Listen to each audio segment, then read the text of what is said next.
do you think we're going to have to endure hearing that the agency is threadbare? Because it's going on over a year now. Well, I think the answer to that is, let's take the pandemic out of it. And I think a year is really being generous. The fact is, is the Agency of Education is mostly a federal funding paperwork processing center, and not so much an educational leading agency. I'm not sure they just simply don't have the capacity. That's one of the big problems that we've had with implementing 173 is that the agency doesn't or hasn't been willing to have the capacity to bring in the expertise to put out there the practices, the trainings and the professional development that's necessary to make the practices, put in place the practices that will make 173 a success. So, in order to turn the agency into that kind of a leadership agency is going to take a lot of money. And boy, that's a hard sell in this particular moment. So you're going to hear the same thing for a while. So does that mean it's a budget issue? So they're not allocated money to make hires so that they're not so threadbare? Is that? Yeah, the staffing of the Agency of Education comes out of the general fund. There's been a hold on open positions for quite some time. It's run by a governor appointed secretary who follows what the governor's philosophy is, and I think that's going to be to spend as little as possible. So in many ways, it's a budget thing. It gets even more complicated than that, in that the pay scale of jobs doesn't make it an attractive place to work, and so it's hard to attract the talent for those open positions that are funded anyway. And these are all things that we keep saying need to be looked at, but then lots of other stuff gets in the way. Thanks for going into that detail for me. So the other question I had was, who is lobbying to split the teachers from the staff? Well, I can just say that my colleagues have been getting lots of calls from local members of the NEA, support staff members, asking them to support what was basically the same as what was last year, the Townsend Amendment, which would essentially remove the language from the current statute that says that all public school employees must share the same split or the same settlement, basically, whether they are teachers or support staff. And what they're really looking for is a more income-based system ultimately. Thank you. Thank you. Dave Sharp, you have a question? I do. First, I don't have a blue hand, so I'll just have to raise my hand. So it's good to see Laura and Peter and Martin. Is there another? And Kevin, my old colleagues, and it's great to see you all.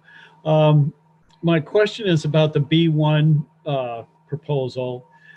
Is that meant to incorporate some of the issues around special ed?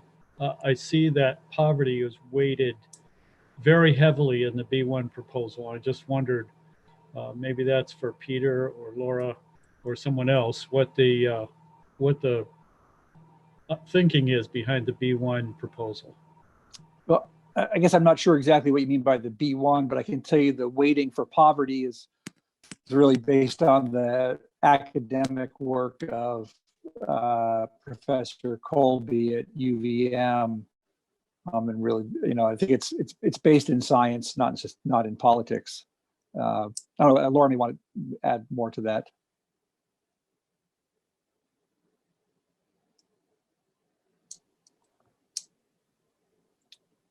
Sorry, I started moving and I may lose you. But the weights that are in there, the poverty is weighted very high in the bill that we have. I think it's to reflect, the research that has shown that poverty and students who struggle are highly correlated, and therefore it is more expensive to educate a child who fits that category. Thanks. Thanks for that. I'm going to move on to Martin. Yeah, it's actually quite good to follow the ranking member of the Education Committee, since so he has hit most of the highlights of what the Ed Committee will probably be working on. But I'll hit just on a couple other things. One is that one of the first bills that we're going to be working on, and it will have to come out very quickly, will impact potentially the town meetings. And the bill as it's currently drafted, and they're starting to, folks are working on it, of course, already, even though we're not quite there yet, because we really have to hit the ground running on this. But it would, we'll see if this actually goes through in its current form. But it would allow municipalities to move the date of their annual town meeting. It would provide for municipalities to mail all the Australian ballots, just like we did for this, for the November election. And it would allow the Secretary of State to permit supplemental elections procedures to protect the health and safety of voters, the election workers, and the candidates who might be standing outside of the voting places. So that bill is going to be happening, probably the first bill that we'll be dealing with in the new biennium. I think that's important for folks to know. The other thing I would just say is that we are going to be operating for a while, and I suspect probably the whole session in a remote fashion. We might at some point do some sort of hybrid thing. But what this means is it's really, we have to manage our expectations of how much we're going to be able to get done in this session. It's harder to get these bills through when you're legislating remotely. I think we've discovered that this past year, and this past year was with more seasoned legislators, people who had been working for several months at least in person, and now we have 30 some new legislators. So it's going to be tough to get these major bills through, frankly. And I am concerned about, for instance, the waiting study, and I know Laura Sibilia is really pushing for that, and I certainly do understand that. But that is one of those big lifts, and it's going to be tough to handle stuff like that for the coming session. I have a very minor thing that might be coming out of something South Burlington dealt with earlier this year, and that was a requirement to file a campaign finance report, given some advertisement that we really thought to inform the public about a bond vote that we were having here, which a lot of the community was up in arms about that vote, and they attacked the information campaign that we had to try to inform the public. And interestingly, the Secretary of State and AG's office didn't find that we violated any school board policies. There's a policy for what school boards can do as far as explaining, or law, I should say, as far as explaining or providing information to voters. But they still said that under the campaign finance law, we were advocating and spent a certain amount of money and had to file a campaign finance report, which maybe it's not a huge deal, but it's a pain in the neck. And there is actually a fairly straightforward fix for that. And I know that the Vermont School Board Association has been alerted to this issue. And we'll see if this actually goes anywhere. I'm actually looking, I have a new position now. I'm on the Judiciary Committee still, but I'm now also Assistant Majority Leader. And I've been told that generally we don't sponsor bills. So I'm going to be looking for a proxy that will deal with this bill. And if the Vermont School Board Association is interested in this, maybe they can help me find some support for this and a proxy to introduce the bill. So I think that's all I have. Thanks, Martin. And, I think it's possible we might be able to help there. We certainly did have a position on this previously when that district was going through this. So any questions? Ooh, I see a couple. Dan, go ahead. Can you hear me now? Yeah. So Martin, yeah, thanks for doing that. I have a question about town meeting and your proposed legislation. There are still some towns, some school districts who have held in-person meetings. Town meeting has voted from the floor on the school budget. It's impossible to imagine that actually working this coming year. I don't know what your legislation would recommend or allow for that, or is it simply going to have to go to an Australian ballot as per everybody else, essentially? I think you're still on mute, Martin. Geez, you would think by now I would realize that. I think that my understanding is that there will be the option to have what is normally the town meeting be Australian ballot. I don't know for sure. It isn't actually my bill. I just know that it's coming, and I know I have heard that concern. And frankly, I don't have the precise answer, but I have seen that concern has been raised with the folks who are working on the bill. I do know that is something they are considering. Great, thanks. Let me do Colleen next. And I see Elizabeth, I see your hand, so I'll come to you. Well, I wonder if Elizabeth wants to answer that. I have another question related to the same topic. Okay. I was just going to say that my understanding was that one of the facets of the proposed bill was to give an extension so that people could have, people who meet in person could have a town meeting later, and that there would be allowances made for office holders to have their terms extended until the meeting can be held in public. I think the whole my understanding was that the whole purpose of the bill was to offer as many options as possible. Yeah, I think that's right. That's my understanding as well. Thanks. I'll go to Colleen now then. Yeah, I don't know if this is more of a question than a comment, but I'm curious about in what ways those who are engaged in this conversation are thinking about the individual negotiations that are going to occur between individual towns and school districts that are multi-town geographic boundaries. So for example, I'm on the board of Champlain Valley School District, which is 5 towns, and therefore, considering cost and the time to put together ballots, mail ballots, and so forth, I can imagine a scenario where our one school district has to negotiate with 5 different select boards about how to run town meetings in the most efficient manner.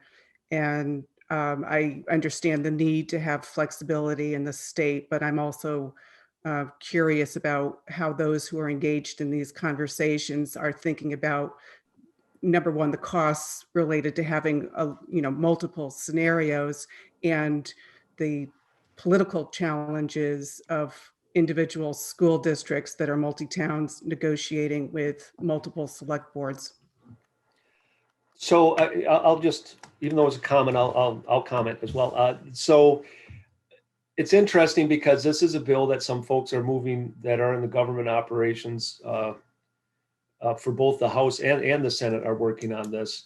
And we don't even know if the same people will be on the same committees starting the session, and we'll hopefully learn very early in the session.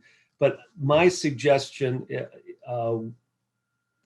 is, I can make sure, but I'm not too concerned about this because Sue and the folks are at the State House.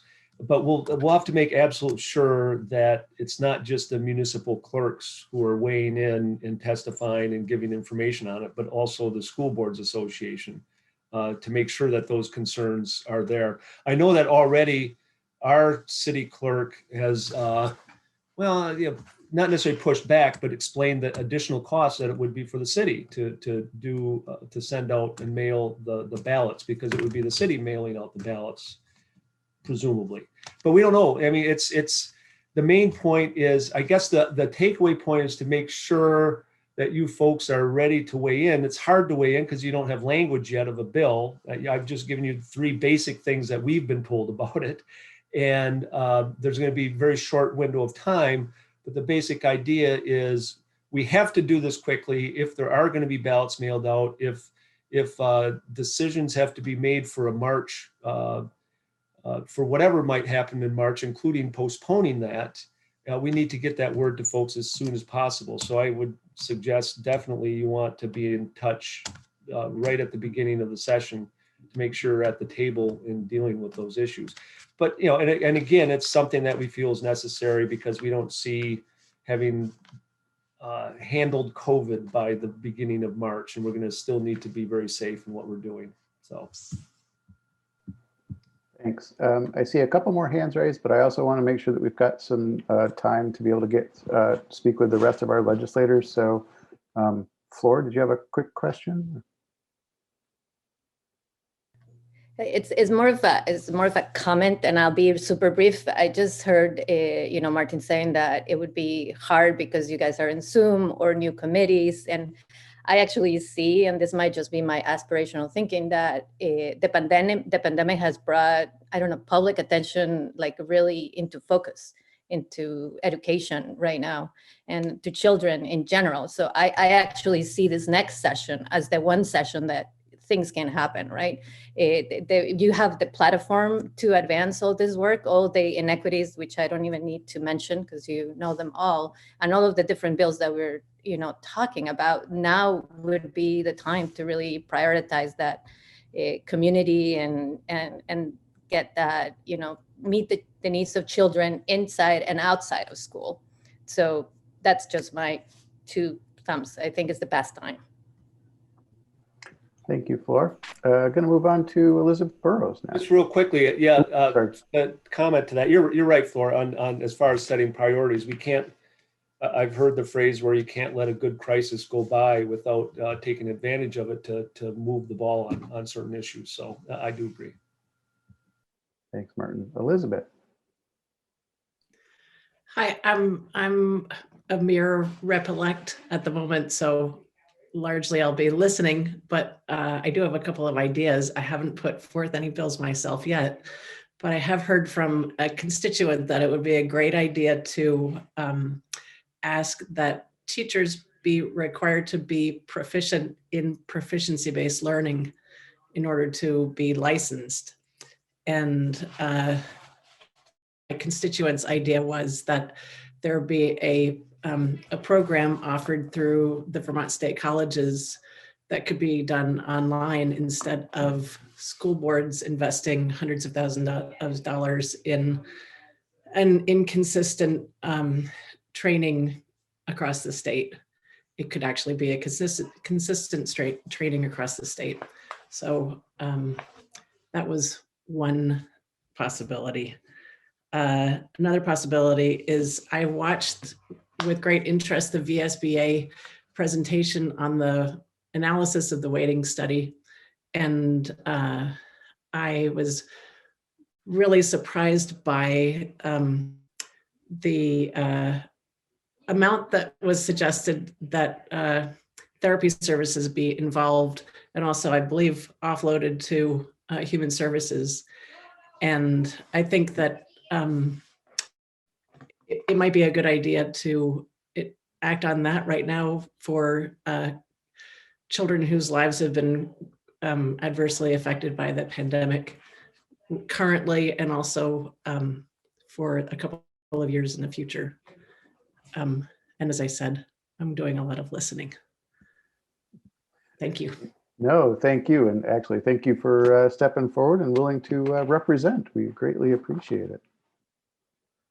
I'm going to move on now to David Durfee.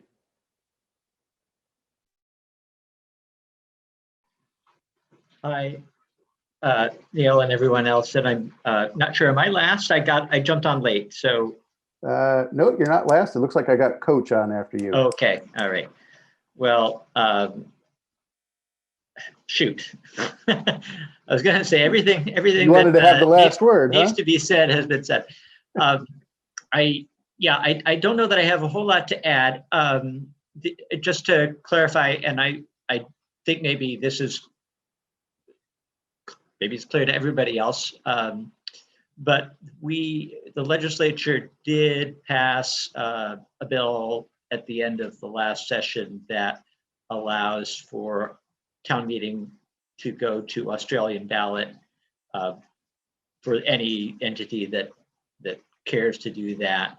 So that's already been taken care of, and then the sort of the remaining issues are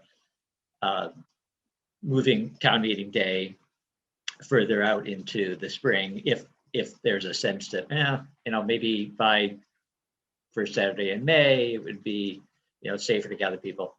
That's one, and then the second, the mailing of ballots, which I've heard some question about whether in fact that may in fact already be allowed, and whether it's necessary to have legislation. But in any case, it would clarify that. And then I think, as Martin pointed out, there's no funding at the moment attached, as far as I know, in this draft legislation that is just draft legislation. So yeah, I mean, besides that, I guess the just two quick things. I mean, I'm interested. I don't have a bill together yet.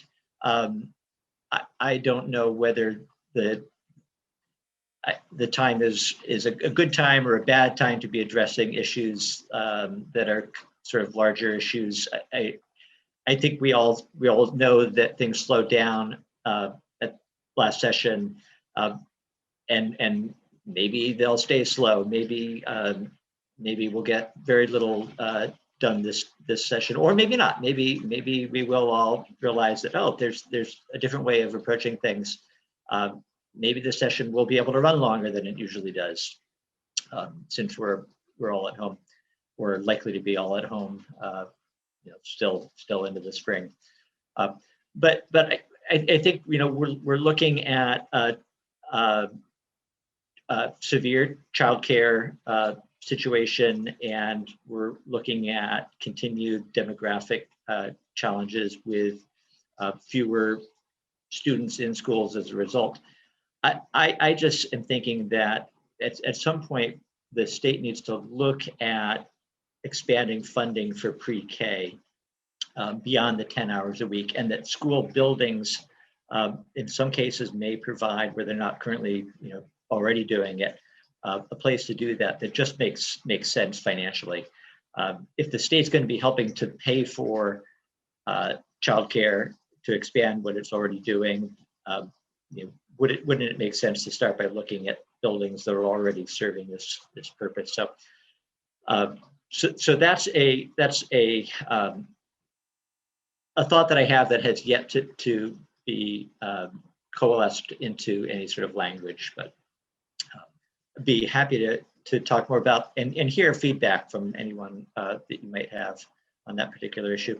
And then just one thing that's really more, I'll mention in my school board capacity, wearing my school board member's hat.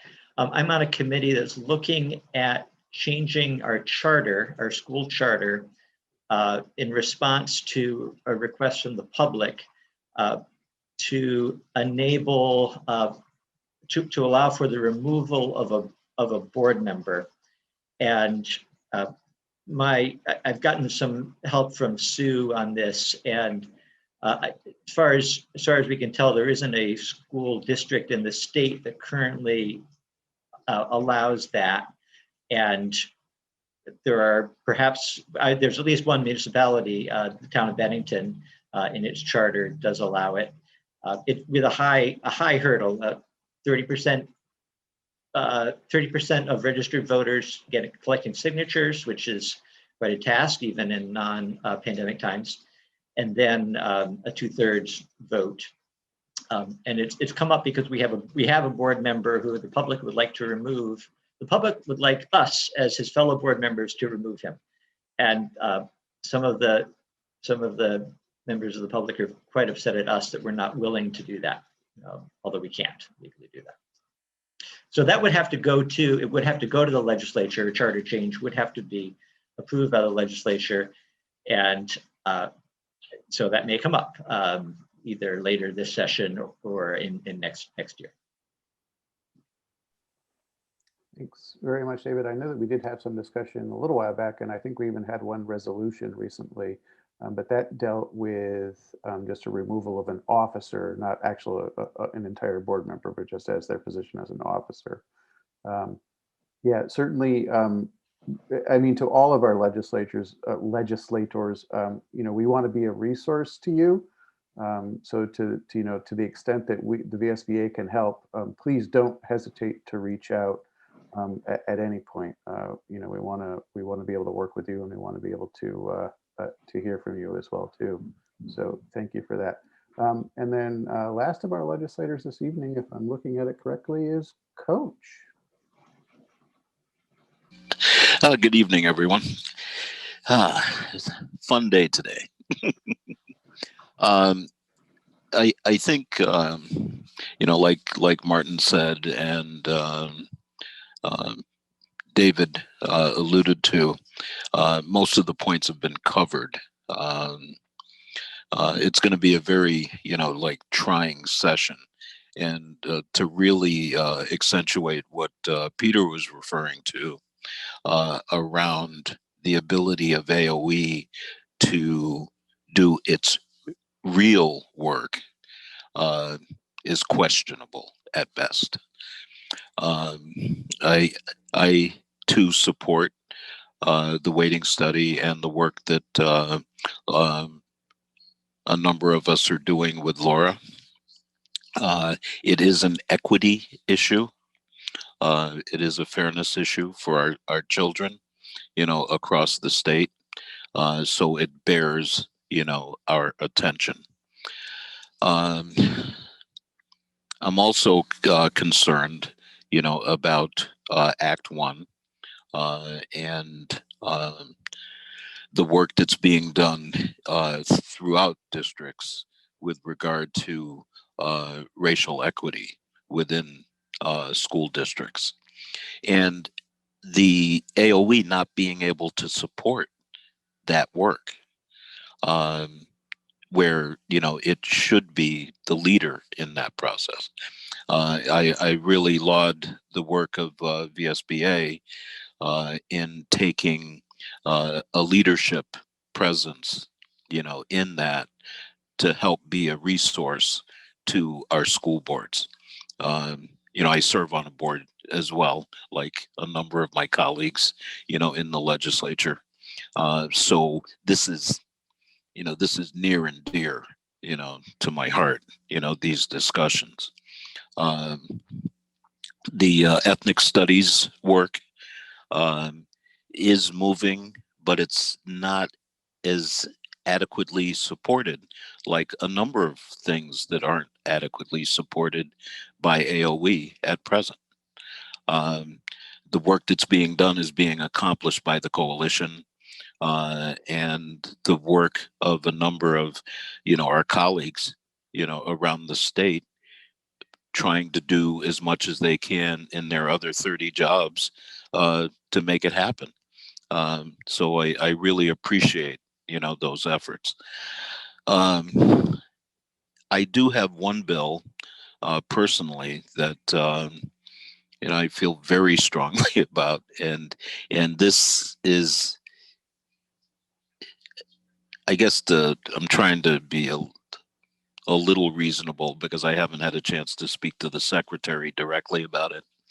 But after a lengthy discussion with our auditor, our district, as many of you, have had clean audits. And after talking to a number of business managers, there is a question about the implementation of e-finance. And it is causing a lot of stress and distress on the financial matters of our districts. Our auditor said to us, do whatever you can do to not get involved with that system. So needless to say, being that it doesn't take a rocket scientist to figure out, it'd be like going to your doctor and he says, you really need to take this aspirin. And you go, no, I'm not going to take it. Okay, if you want to go around and, with that pain, then that's up to you. But based on that recommendation, I do have a bill that's been drafted to ask that the AOE put a hold on moving forward with the e-finance, because basically what the auditor is saying is that Vermont is being used as a test pilot for implementation around the country. And I don't see us being a lab rat, as far as I'm trying to be reasonable and not too divisive. But I think that anybody that's on this call who's spent any time with their business manager knows exactly what I'm talking about. So that being said, I will be bringing that bill forward, and I will do everything within my power to get at least a hold placed on that implementation, because my district has had 10 clean audits, and I'm not going to jeopardize our fiduciary responsibility because it's not being implemented in a good way. So, that's kind of the Cliff Notes version of where I personally am at, besides the equity work that we've been doing. Thanks very much, Coach. Any quick questions for Coach or the rest of our legislators? I do know, I believe Anna is with us or is about to be with us shortly. Don, go ahead. You're muted though, Don. Gotta come off mute, Don.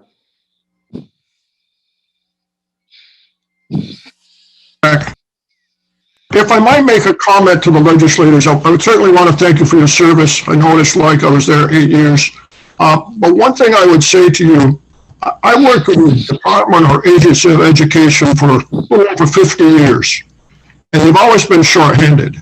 But in those shorthanded times, they set priorities and they had leadership. And my take as a school board member that at this point in time, we don't have either one.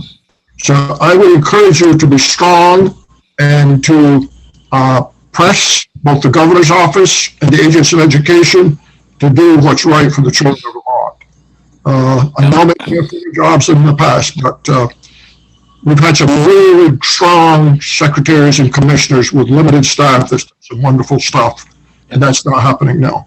Thank you. Thanks, Don. Lori, quick question. Yes, actually, just a statement, 2 statements.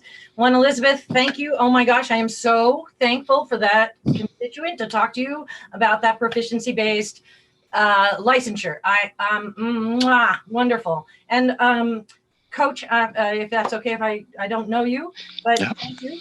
And I've been concerned about this software for 2 years now, and I am thrilled that somebody is stepping up and is going to try and do something about it. Thank you so much. All right. Thank you, board members. Thank you, legislators. We greatly appreciate the work that you do in the legislature, and keeping an eye out for school board related issues. As I had said previously, if there is anything that we as an organization, the VSBA, can do to help you in your work, please don't hesitate to reach out, through Sue or either myself. And we are more than happy to respond and to work with you. And if you've got an extra few minutes to stick around, which brings me to my segue, I would like to introduce Ana Maria Chavez, who is the new Executive Director and CEO of the National School Boards Association. She is able to join us this evening briefly, just for an introduction, and also to let us know some of the stuff that's going on at NSBA currently. So Anna, thank you so much for taking the time out to come meet with us tonight. Thank you, Mr. President. I appreciate the invitation, and I want to say, give a special hello to your wonderful executive director, already engaging her, and what a delight. And of course, I'm a little biased as a fellow attorney. I always love working with other attorneys, but that's okay, right, Sue? We can be a little biased about our brethren. It's a pleasure to be here with you today. I am just, like Sue, coming up on Sue, I know it turned 1 year in her tenure as ED. I turned 6 months in my role as the National Executive Director of an SBA. All during this time, it's been virtual. I've yet to meet my full board. So you can imagine what that's like. And I've yet to meet all my staff because they have been virtual since March. Having said that, we have been really working very hard to address many different issues. The last 6 months have found us at the tip of the spear around the pandemic and coronavirus, really trying to get the issues that school board members have bringing up across the country about needing clear guidance. Although this is a local decision on when to open schools, we need support at the national level to make sure, one, there's clear guidance about, again, right now the vaccine, but in the summer, it was literally, how do we do this state by state? I do just want to give you a quick update on sort of where we are. As you know, we are currently going through what we call an interesting transition here in Washington. As we see how these things are going to play out at the national level, the transition team for the Biden-Harris administration has already reached out to me and our team. I've already met with the Agency Review Committee team, which is essentially the transition team for the Department of Education. They are the ones basically advising the president-elect and vice president on the cabinet secretary choice, the deputy secretary choice, what will be the priorities for the department for the first 100 days, 6 months. I've had really sort of direct conversations with this team. In addition, I was invited to speak to members of the president's COVID task force, those focused on the COVID vaccine, how it will be distributed. In this particular meeting, I was the only person representing public education and education in general. Most of them were from the tech industry or the corporate environment. And so I continue to lean in on that. I know, having worked both as a public civil servant in one federal administration, I started my career actually as a civil GS9 in the Department of Transportation. And so I've been through a few of those transitions in Washington. And I will tell you, the first 100 days really makes an impact as to the issues of an organization. I'll be transparent. The teachers union who we work with, right? The two of them, they have been at the grassroots level with this campaign because they actually helped the campaign. So we're bipartisan, nonpartisan. So I'm approaching this as, again, trying to get our issues in front of this new administration, while also, shall we say, educating Congress as to the need for recovery money, the transition money. Clearly, we've watched this day to day. We've been very vocal about the need for stimulus money to come back into the system.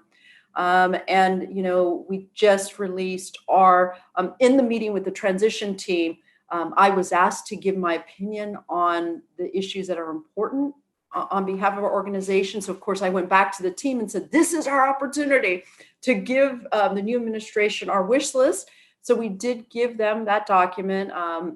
It's on our website. I'm happy to share it with Sue, who can share it with you. And it's clearly aligned with the policies that NSBA through the Delegate Assembly has laid out as being our focus as a federation. So a lot of these issues won't come as a surprise.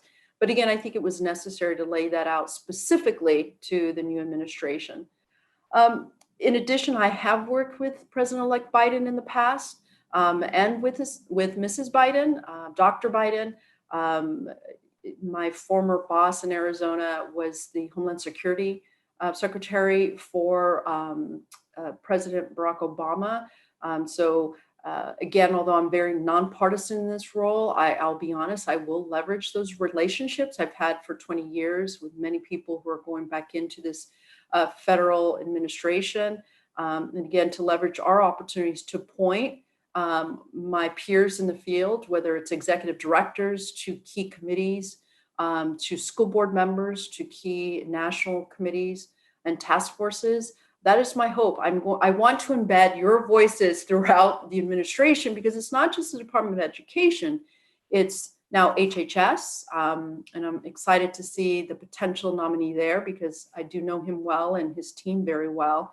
So again, I'm very excited about the turn of events and where we can lean into, because if you talk to any of our counterparts at the association level, whether it's the National Association of Superintendents and Public Officials that serve schools, we've not had a seat with this administration. They've not included any of the national organizations in public education in task groups. They haven't had a meeting at the White House for, I think, a few years. So again, I just think in general, it's a great time to reset and engage with the federal agencies on these issues. In addition, it was clear to me that we had gotten to the end of our NSBA strategic plan. It went through 2019, 2020. So this was the year to refresh. So we put together a strategy team in October. We launched the strategy team to do a situation analysis. 36 people from across the Federation representing, you have executive directors on this strategy team, you have school board members, state association board members, you have NSBA staff, you have NSBA National Board of Directors, and you also have a few people outside the Federation who are experts in public education. They worked in 4 teams for the last 6 weeks. They were divided into 4 teams dealing with competitors, sector trends in public education, customers and beneficiaries, and our own internal realities in NSBA. And yesterday, we began a 4-day workshop where these teams have now come back to present their situation analysis in these 4 areas. Today, we narrowed in on sort of, again, what were the brutal truths around this data, and some of the do or die issues that we need to address as a federation. We will continue that discussion tomorrow and Friday, where we'll narrow down that view into some key strategic priorities for the organization moving forward. And then we'll present those key strategic priorities to the National Board on December 17th as part of their December meeting. So a lot has happened over the last 6 months. In addition to that, I've revamped our executive team to better address the needs of our customers. And our new executive team is now in place. The first new position that was filled was the Chief Transformation Officer that was filled by Virginia Jacobs. She actually has a long history in our organization. She was the president of the Maryland School Board Association and served as a school board member for many years, and has been on staff for 3 years. And then I just recently hired our Chief Administrative Officer. I recruited her from another federation, and she has served as their Chief Operating Officer, CFO, for 25 years. She is well versed in federations, financial issues. She also dealt with their pension obligation, so is very familiar with pension issues. So now that the executive team is filled and we're starting to revamp and focus our operations, my hope now is to pivot a little bit external to be able to leverage our opportunities externally. So that's kind of where we are in a nutshell. I could go on and on. I'm very excited about this opportunity. And just a side note, I've also had one-on-one conversations with 46 of the 49 state executive directors.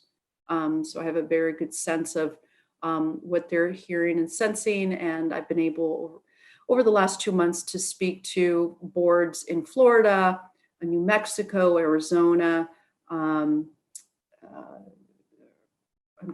Georgia, I said Georgia, Connecticut, New York, New Jersey. So I make my way through the country. it's been great meeting people. Mr. President, I'll turn it back to you. I don't know if there's any questions or comments or advice. I was going to ask if you have time for questions. Of course. It's an Uh, honor to be here with you today.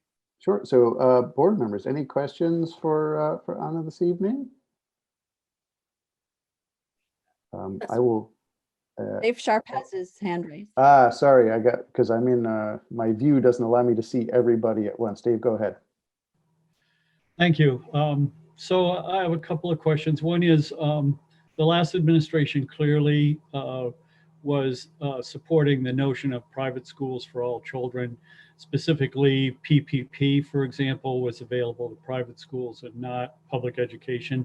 Have you had any indication from the incoming administration that they are going to be more supportive of public schools? And the second question is that schools have become the go-to place for the social and emotional issues of children. And what can we do or look forward to, or what direction can we go in to help these children in our communities? Great questions, Board Member Sharp.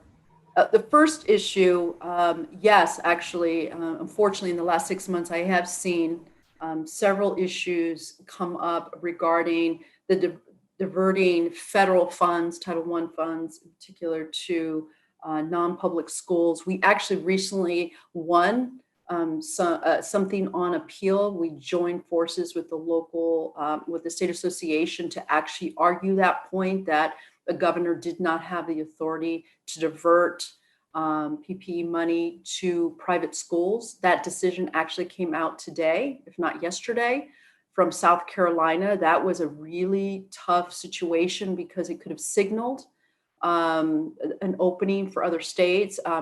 The Court of Appeals, I think it actually went to their Supreme Court. I'll have to look back. But specifically, the court came out and said that the governor did not have the authority to do that. My sense is with this new administration that they will be much more favorable of supporting public schools. I think Dr. Biden, obviously we have I hate to say an ace in the hole, but she clearly is an educator and knows the power of public education. But I will tell you, we'll have to get in there early and often to keep repeating that, because we will have new leadership in Congress, specifically around some of the key committees.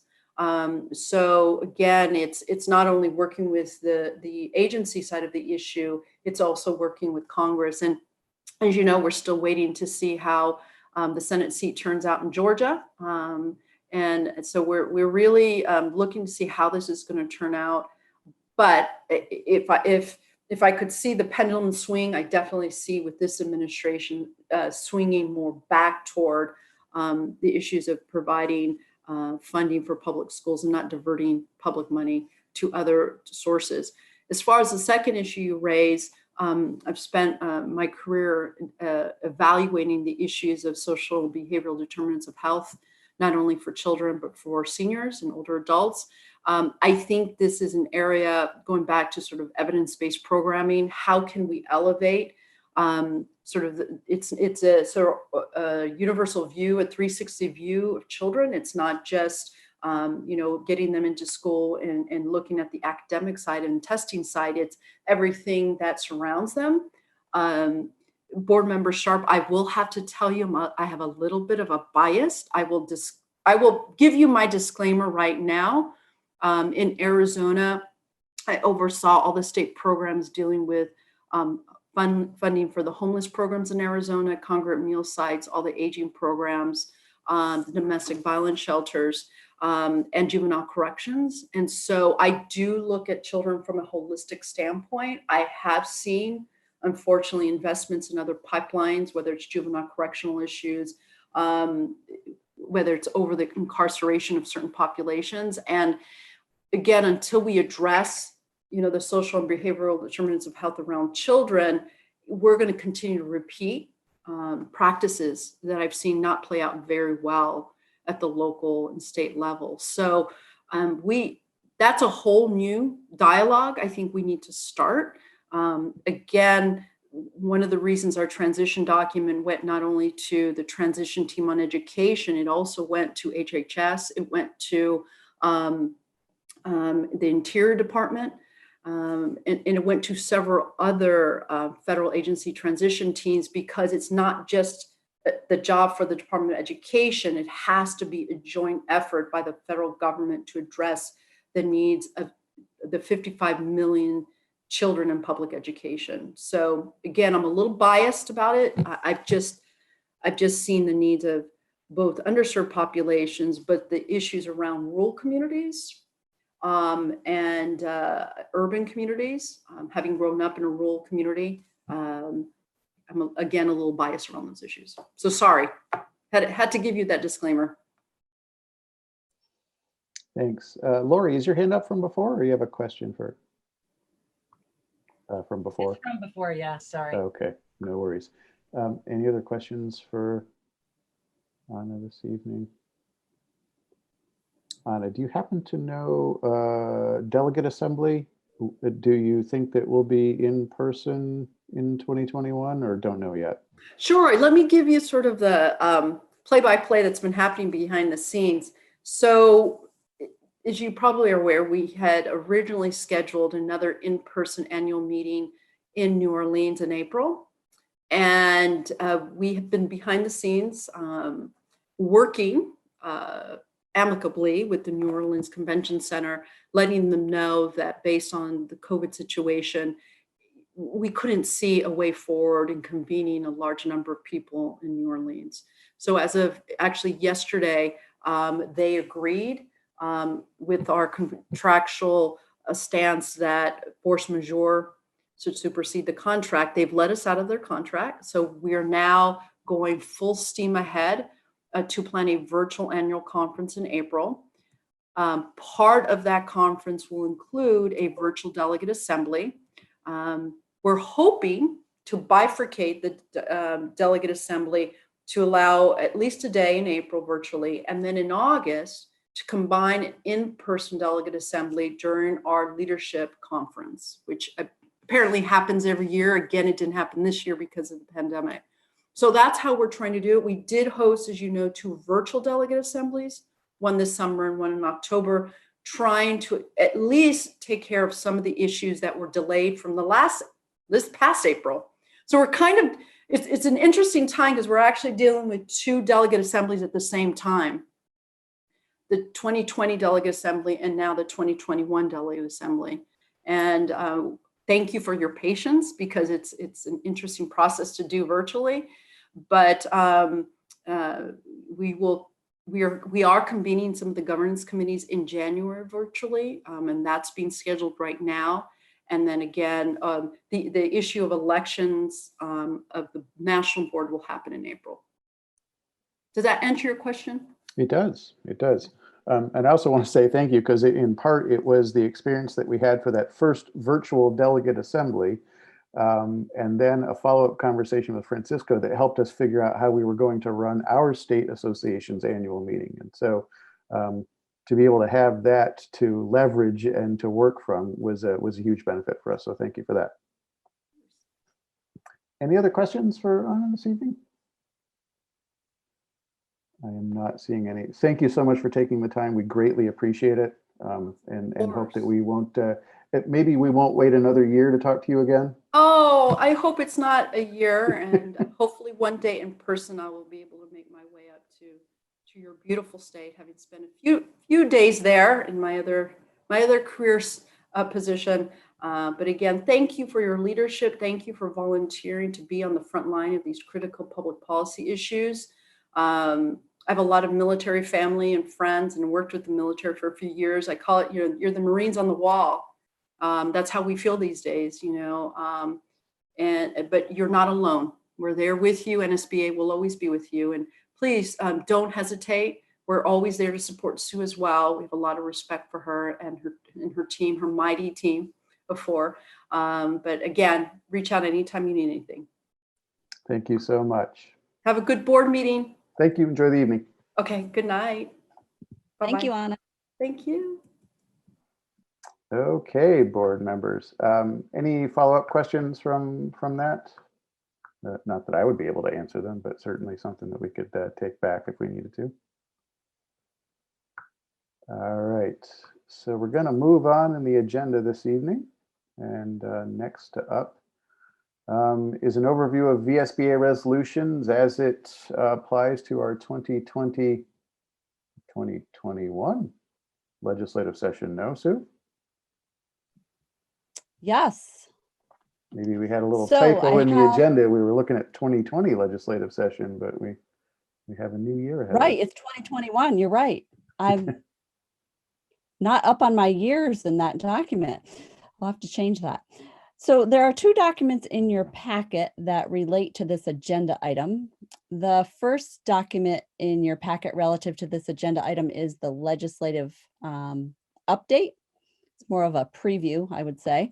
And this document provides information about the legislative collaborative, the legislative process during the pandemic, and the major issues that we anticipate will come up during the legislative session.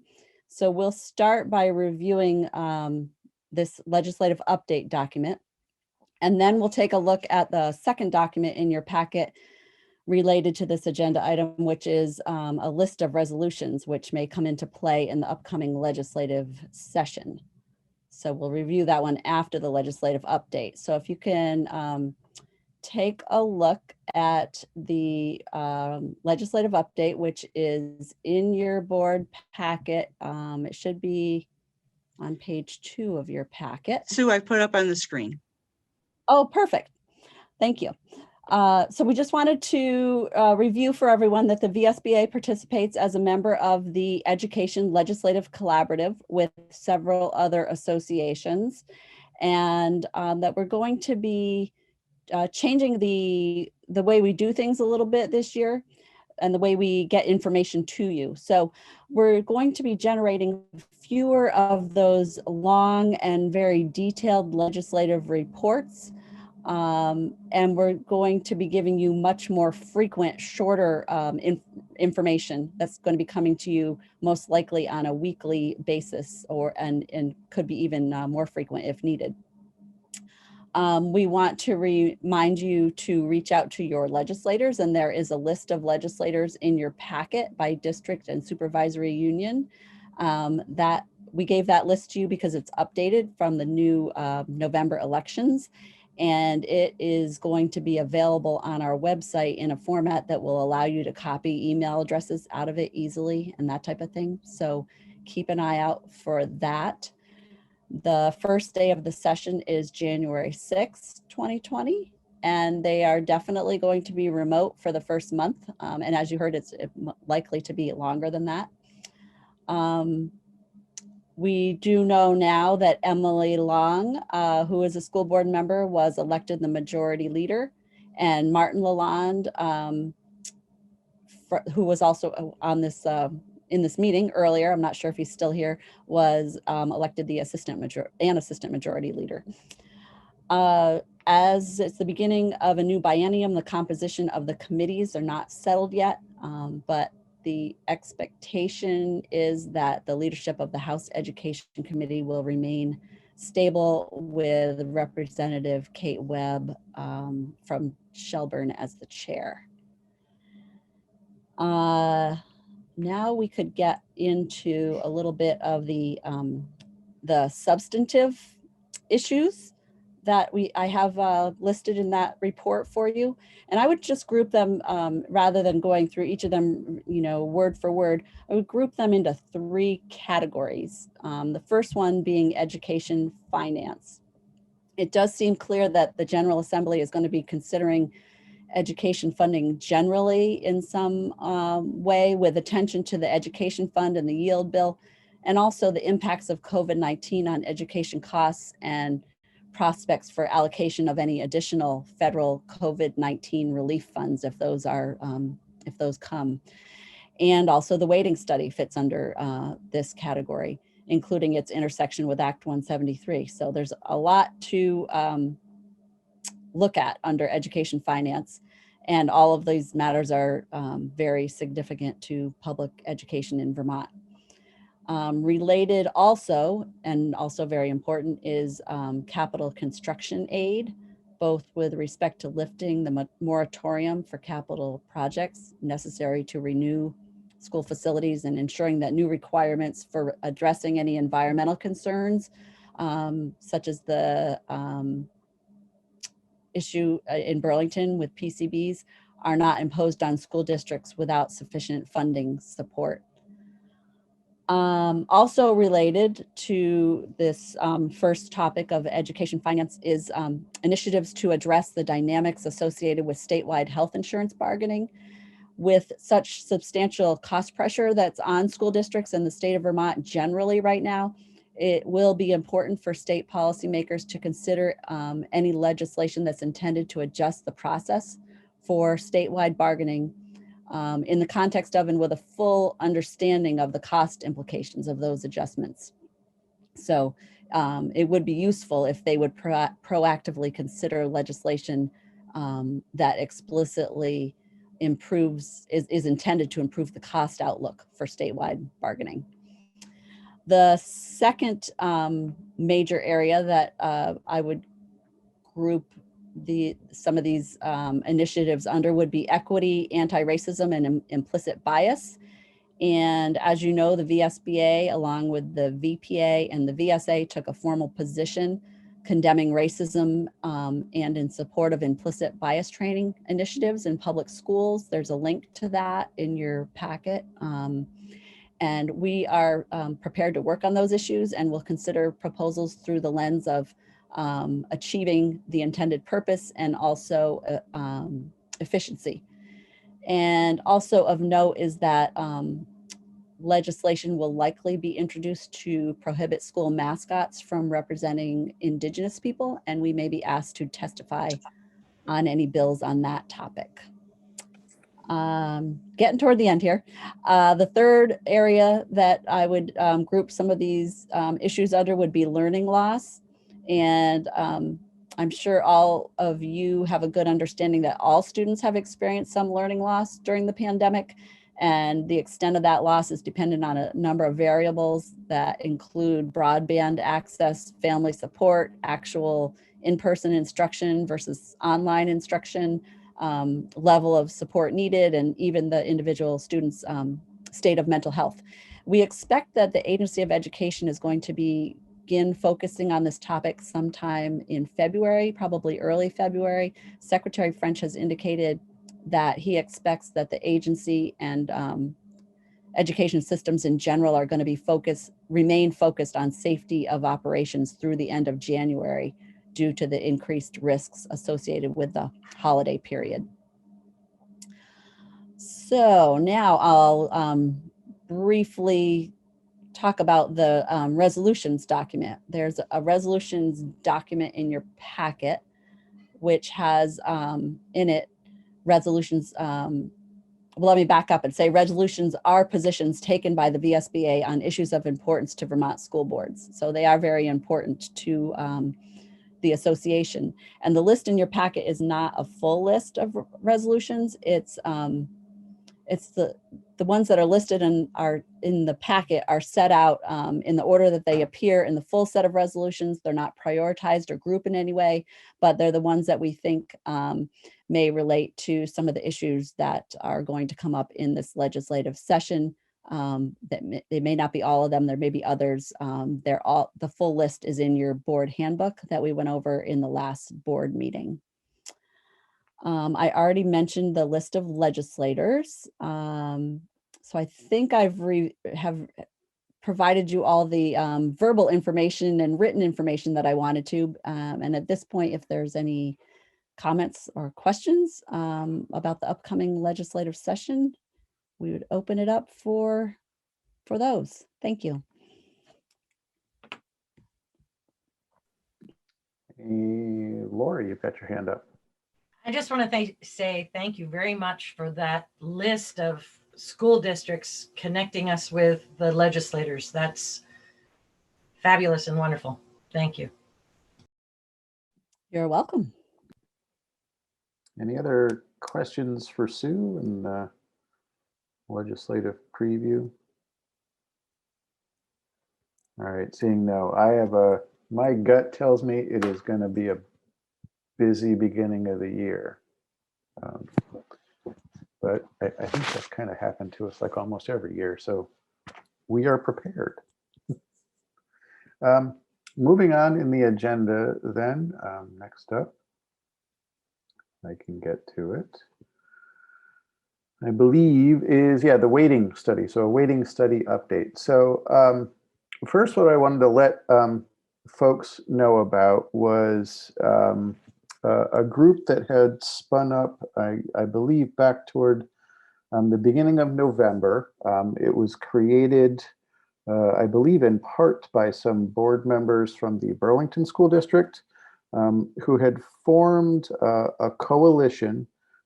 They had reached out to other either school boards or school board members, I believe, who looked to be advantaged through the implementation of the waiting study. And they wanted to gather folks together to have a discussion to see how they could best, I believe, advocate for implementation of the waiting study when the legislative session starts up. We found out about it. I believe a couple of board members that also sit on the VSBA received invitation to that original meeting. And our very own Jim Solsgiver attended. I might let him just maybe give a brief rundown, or at least to his opinion of that first meeting. But I do want to note, because I did have a chance to review the videotape and take a look at the minutes from that meeting. One of the things that at least the members from Burlington considered when they spun up the coalition was whether or not they wanted to go, I think, through or use the VSBA for this outreach, or sort of take it offline and do it as a separate initiative.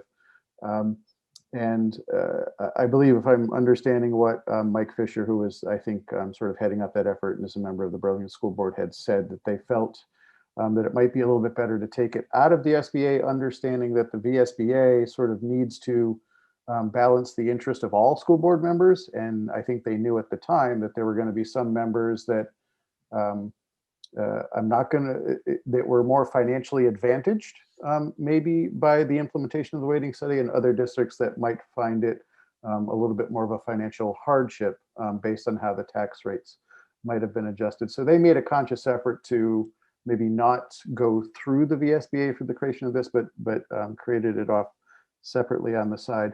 I'm going to turn it over to Jim. Jim, I hate to put you on the spot, maybe without telling you about this, but if you wouldn't mind maybe giving the board members just a little bit of an overview of what transpired at that meeting might be good. Sure.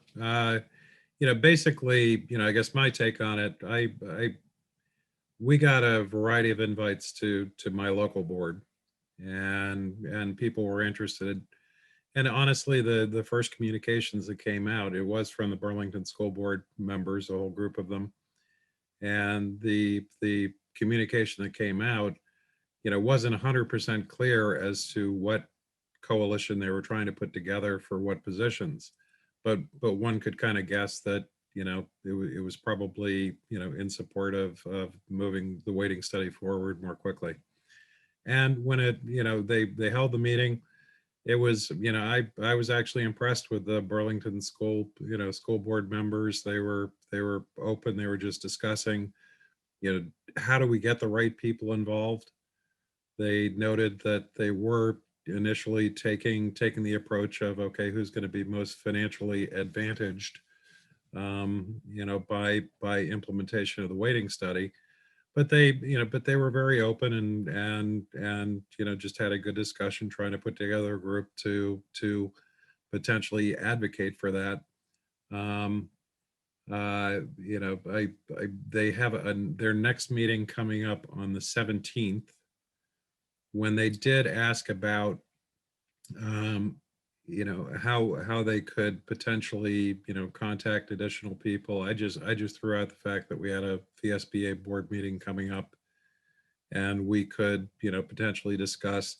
I honestly felt that, one thing we could do for them is, I think a lot of the people there, they they have a viewpoint, but they don't have all of the information, and they weren't as up to date as they might be on what's going on with a legislative session. One of the clear points that seemed to come across was a lot of the people on the call thought that the weighting study wasn't going to get any play in the legislature, and you know, and that they had to push just to get, you know, to get it on the table. So I think, you know, my initial thought was they're all school board members, and they may have a different position than the position that we discussed and voted and decided on for the VSBA to take as a position representing all school board members across the state.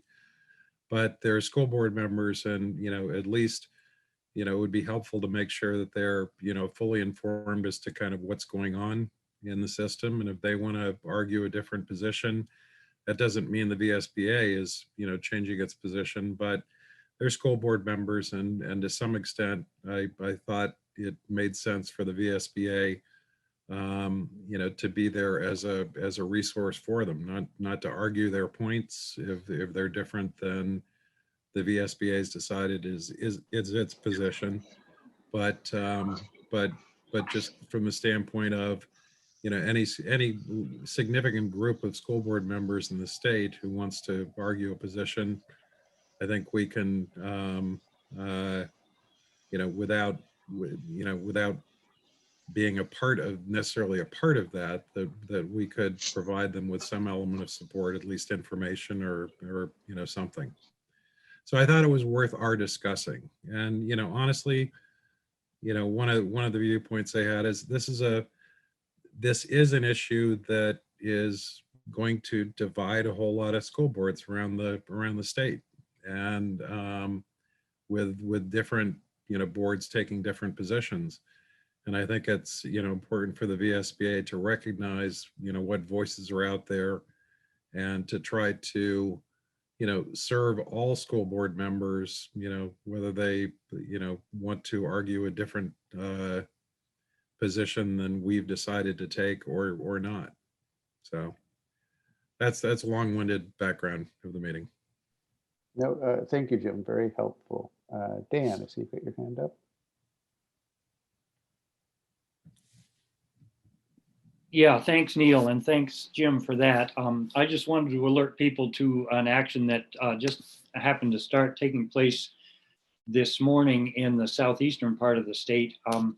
The executive committee of the Wyndham Central Supervisory Union met, approved a letter to go before the entire supervisory union board, which will happen on the 16th. It's expected by everyone involved that it will pass the Wyndham Central Supervisory Board.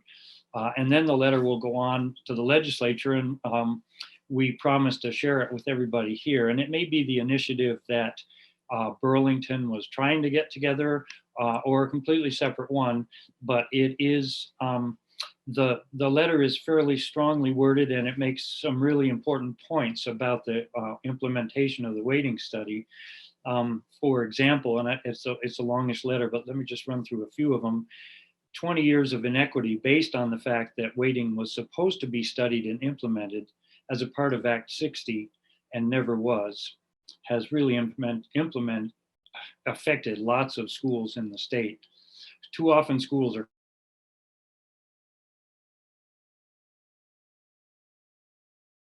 this has left a lot of the schools in our region really, you know, poorly maintained, basically, in order to provide a decent education, etc. I think you all know the arguments on this. I think, from my own personal perspective, because it's Vermont's poorest and most rural schools, which have been shortchanged the most over the past 20 years, think about each person, school board member, but especially those of us on the VSBA board, think about your own schools and how this can be made to work equitably for everyone, given the many years of shortfalls for the poorest and most rural students. Now, perhaps tonight's not the time to take this up. Nothing has been formalized, and a lot is going to change between now and when our next meeting takes place. But I would disagree with Jim. I would like to see the VSBA take a strong, proactive, pro-implementation stance on this issue. And I believe that that is in the benefit of every kid in Vermont, even though there are going to be some schools whose state aid to education is going to dwindle because of it. But we've got to remember what is the impact of the last 20 years or so. So we will be sharing that letter as soon as it's approved by the Supervisory Union Board. And you know where I stand on this issue now. So thanks all for listening. Thank you, Dan. You know, one of the things that Jim brought up was trying to figure out the right or the best way for VSBA to share information, facts, knowledge about the weighting study. And, you know, it occurred to me that, I mean, I think we've already got that mechanism in place, really. We don't need to adjust stuff. So, you know, as Sue had mentioned previously, we're going to move to a format that's a little bit more frequent, maybe shorter, but more frequent communications on legislative activities. You know, we've got this mechanism in place already that shares information about what's going on in the legislature. We certainly know that the weighting study is going to be a big one. And so, you know, I've asked Sue to make sure that we stay on top of this and keeping our membership informed about what's going on with that legislation. And in turn, that means that, you know, the folks that are heading up this coalition, plus all of the other members that might decide to join that coalition, will get the same material that everybody else does through the communication of the VSBA. So I think that that's going to be, you know, the best and most efficient way that we can help them make sure that they've got the necessary material for whatever decision process that they need to go through. I did talk with Sue earlier today. We do think it's best. I do know that we have a couple of districts out there that are not currently members of the VSBA, but when it comes to the weighting study, you know, I believe it's probably best to share that information with them as well, just to make sure that everybody is in the loop on this. The other thing, go Neil, ahead, Dan. can I make one point about those two supervisory unions, at least two of them that are not currently members of VSBA, are looking carefully at this. I might point this out. I happened to bump into the finance director for Wyndham Southeast in the supermarket today, and he's not currently a member of VSBA. His supervisory union is not, but he felt that, you know, if the VSBA comes out strongly in favor of implementing the recommendations, that would make a big difference, he felt, toward getting the Brattleboro district to rejoin and join back in. But I appreciate what you're saying, is that all information will be shared with all board members, independent of whether they're currently paying dues or not. I just wanted to make that point today. Yep, no, thanks for sharing that, Dan. One more point, and then I'll go to Dave. If folks had had a chance to view the videotape from the coalition meeting or saw the minutes, there was one recommendation in there that was briefly discussed about whether or not the VSBA ought to share the information that this group exists with all of our membership. You know, I talked with Sue about it, but we also reviewed, we have actually VSBA policies related to what information the VSBA shares when that information request comes from an outside organization. And so folks should have your brandy new VSBA board member handbook that just came to you last month, I believe. If you look in the back under the policy section, I believe it's on, I was just looking at mine, page 8, towards the bottom of there. Under implementation email addresses is the policy that covers us. Basically, our organization, or Sue as the executive director, would need to receive a request from an outside organization that they had some information that they would like us to share. We haven't received that request yet. I know it was briefly discussed from the coalition's last point, but as things stand right now, we have not received that request. You know, I would say that you know, I certainly would not prevent it. So if regional reps were inclined to pass along this information in their region, I think that that's perfectly fine if you guys want to do that. But that being said, then I will go. I know Dave Sharp, you had your hand up there. me see here. Thank you, Neil. So a different perspective. I think the weighting study is important and needs to be implemented. However, the school district that I represent is significantly harmed by the weighting study standing alone. And the legislature has had a tradition of including mitigating policies or pieces into big changes like this. And I think Laura's outline of what Representative Sebelia's outline of what she's putting forward has some of those elements. So I think the School Boards Association can win the support of a larger number of school districts if it supports mitigating factors such as in Representative Sebelia's bill, or what Representative Conlon spoke to of pulling healthcare increases off the excess spending thing, or ceiling, or other. There are other proposals out there that should be looked at and thought over and analyzed, and I think our association can get broader support if we find a way forward to get the weighting study done in a way that doesn't hurt some school districts significantly, as what's my school district is currently looking at. Dave, are there any other comments at this point?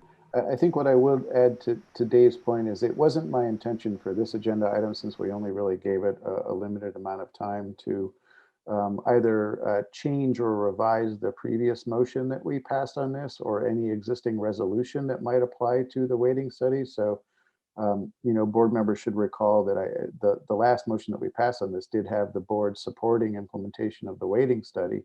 And I don't believe that that position has changed at all. And so I don't necessarily at this point in time see a need to either modify or change any past motions that we've taken on this. My position is that it really all now boils down to, you know, keeping an eye on what gets introduced as draft legislation, certainly keeping an eye on Representative Sebelia's work, and then being able to react from there, you know, leveraging this body to make maybe some decisions as the process moves along. So, go ahead, David. I'm a person who always likes to start with what we agree with first. And so I found myself looking at this thing and breaking it into two parts. And maybe this has already been mentioned, but it's very clear that everyone agrees that the weighting study is accurate, and everybody supports it, and there's nobody who disagrees with the results and the findings. The only question, so that's part one. And if you start with everyone is actually on the same page with this, it's just how do you go about implementing it? And I'd like to think that that's a way of defusing some of the tension and beginning to find constructive ways that moves forward to the advantage of the largest group, you know, to the advantage of most people as quickly as possible. That's all I've got to say. David, anybody else with input on this topic? Neil, this is Lori. Jim, can you tell us where could I find the minutes, or maybe you know, Neil, where can I find information on this meeting for this coalition? You're muted.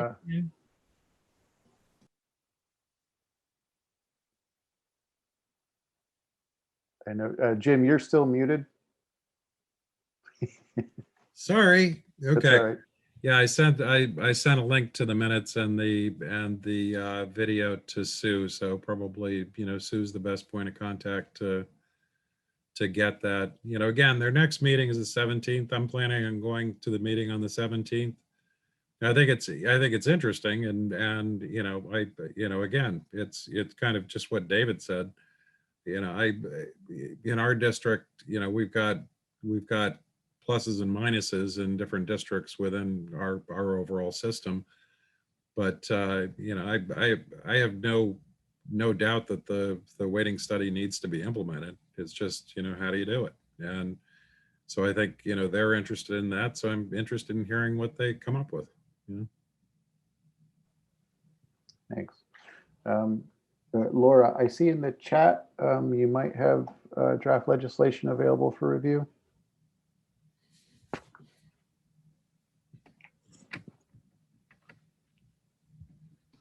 Neil, I just shared the current, and I believe it will be the draft that gets introduced with you and Sue. I emailed it to you. I meant to do that earlier today. And then let me just to confirm with you, would you prefer that Sue and I keep that just to the two of us for now, or would you be comfortable in having that shared with the full VSBA board? I think it's fine to be shared with the full VSBA board. I would prefer that it not be blasted out publicly, but it is what it is. It's going to have to be introduced at some point. So okay, we're in the process of getting sponsors. Yeah, we just don't want to jeopardize your efforts on this by having it somehow be distributed before you thought it was ready. I think enough people have it now that we're in that zone. So we might as well have the school board have it. Okay, so full board, you heard it from Laura. We have, as soon as I receive that, I'll check my email, we'll get it out to you guys, but certainly would request maybe that you refrain from broadly sharing it on your end so as not to make Laura's work any harder than it probably already is.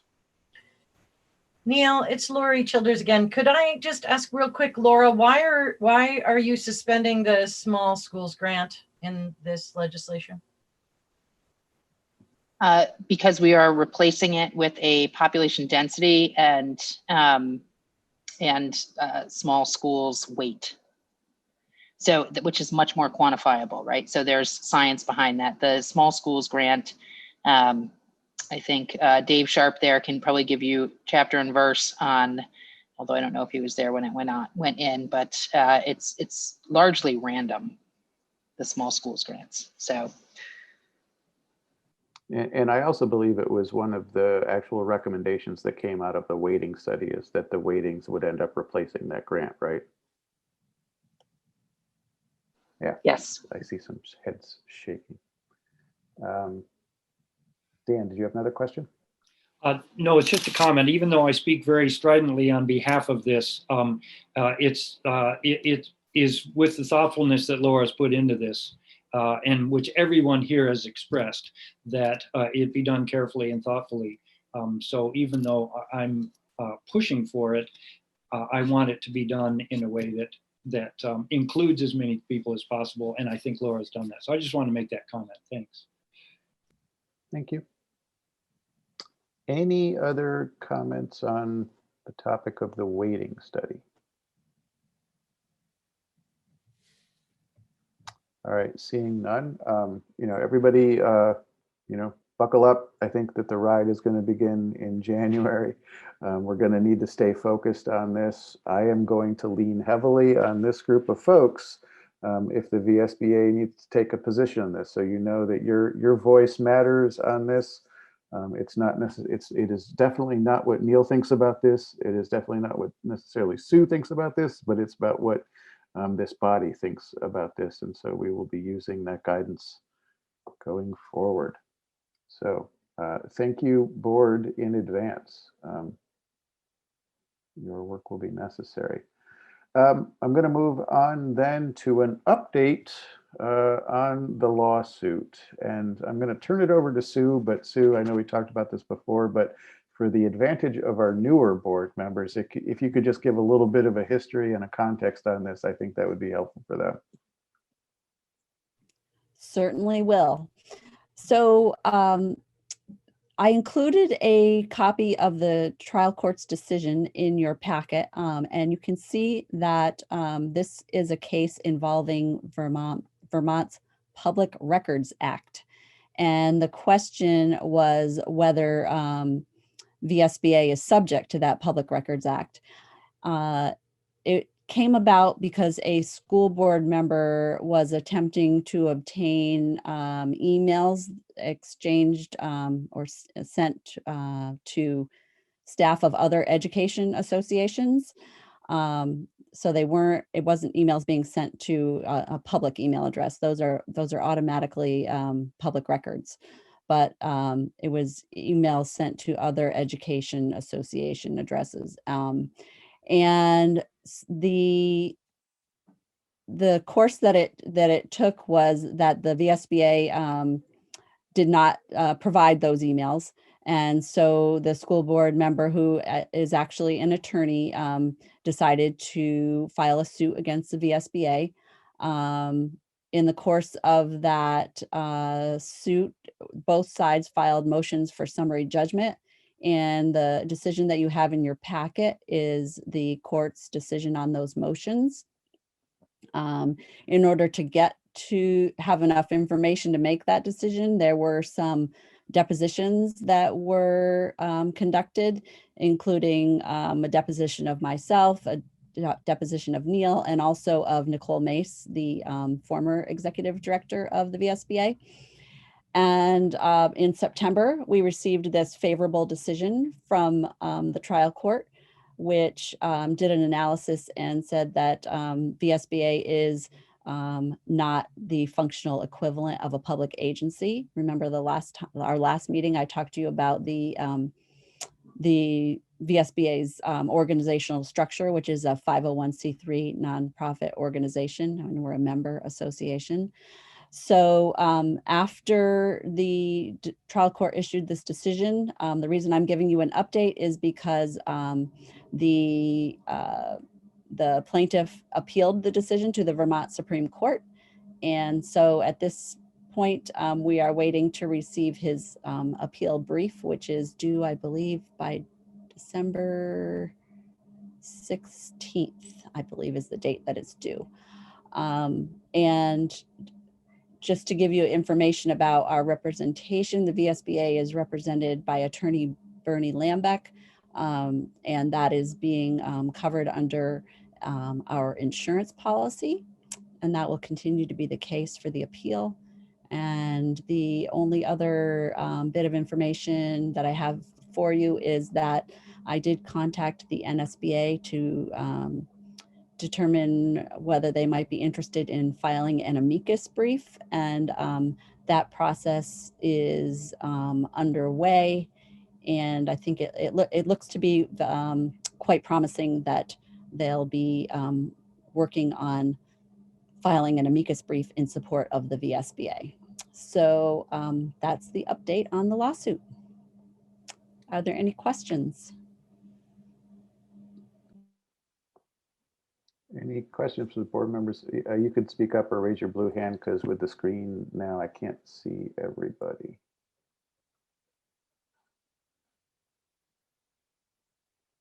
All right. I see no questions at the moment. So then we're going to move along then to board retreat planning. So I can just give a quick update on that. We have a meeting, the staff has a meeting planned with the Arizona School Boards Association staff that's going to be facilitating your retreat. And that meeting is this upcoming Monday. So I don't have a lot to add since your last board meeting, but just wanted to let you know that the planning is underway, and that if there are any materials that you're going to need to review before the retreat, we will know more about that hopefully next week and be able to get them to you in plenty of time for you to have sufficient time to review them. Thanks. Neil, Yes, Don, go ahead. I wasn't quick enough, but I wanted to ask Sue, is the Vermont Supreme Court under any legal obligation to hear this, or can they just refuse not to hear the appeal? They will hear the appeal. They will. Okay. They do have a sort of a quicker process called the, it's nicknamed the Rocket Docket, but this will not be going on the Rocket Docket. So it'll be a regular appeal. Thank you. and Neil, I have a request for Sue. Since the Arizona people are organizing this, could each of us get something to put behind our heads while we're on Zoom screen with, cacti and things like that? Because that would really set the stage for traveling a little bit outside of, you guys are sick of seeing what I have behind me here. So that's my thought. Thanks. Well, yeah, Dan, you are always welcome to put whatever background on there you want. Maybe we need a little Zoom session to show you how to do a virtual background. Nice. Didn't realize he was. You're like a natural Bob Ross. All right.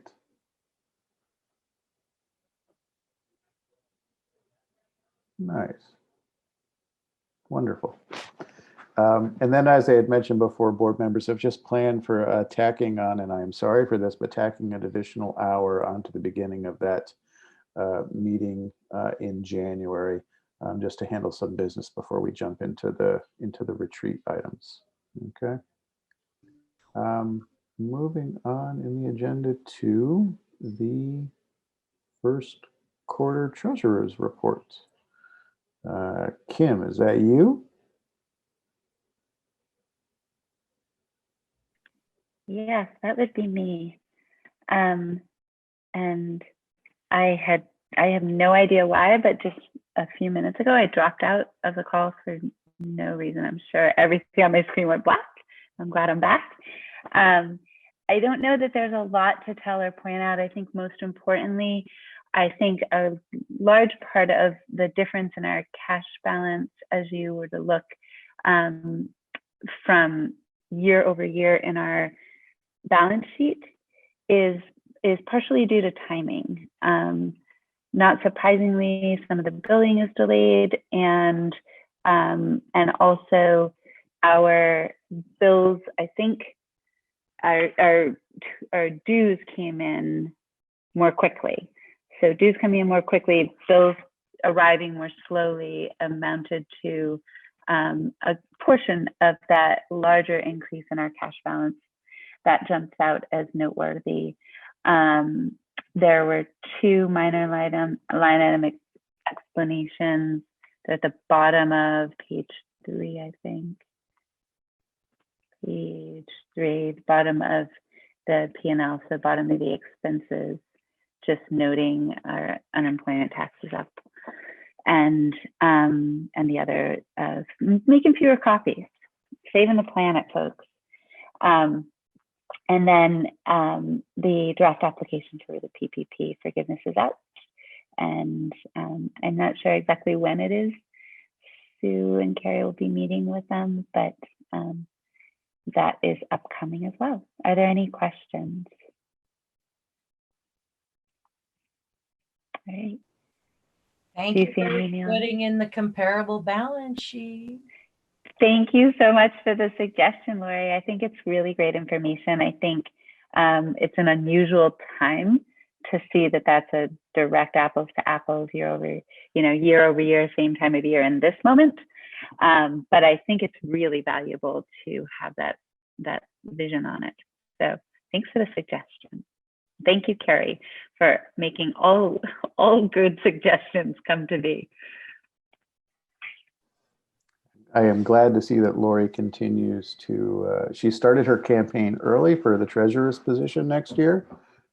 So we're glad to see that she's in the running. Any other questions on the treasurer's report?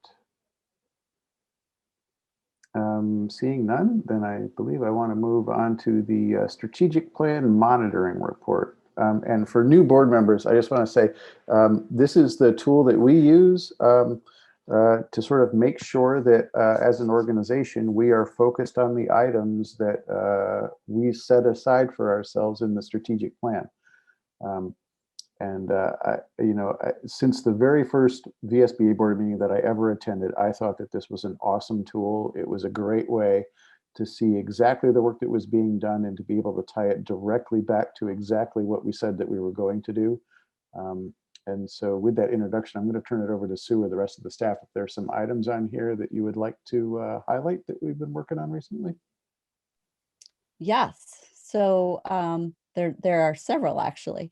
One of them is the December webinar, which was last Thursday, and it covered the VSBA contract database. And we were lucky enough to have attorney Chris Leopold as our main presenter.